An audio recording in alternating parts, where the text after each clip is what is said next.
قصه‌گویی هنر رهبران است. داستان‌پردازی بر مبنای واقعیت‌ها و حقایق بدون هیچگونه دخل و تصرفی، ولی با تازگی و استفاده از ادبیات جذاب که رنگ و بویی نو داشته باشد، از دستاوردهای یک رهبر موفق است. رهبر سازمان با یک روایت تمیز و شسته رفته میگوید برند من را از بقیه جدا کنید.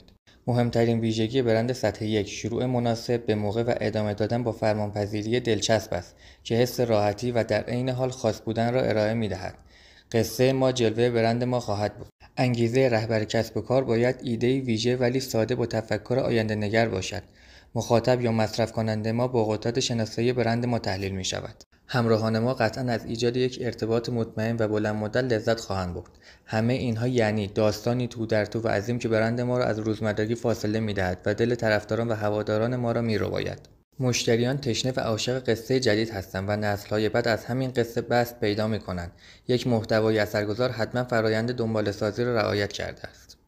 انتقال داده با استفاده از نماد در محتوا و ایجاد یک زندگی بر پایه تصورات ذهنی که گذشته و آینده را به هم پیوند بزند ماحصل داستان ما خواهد بود.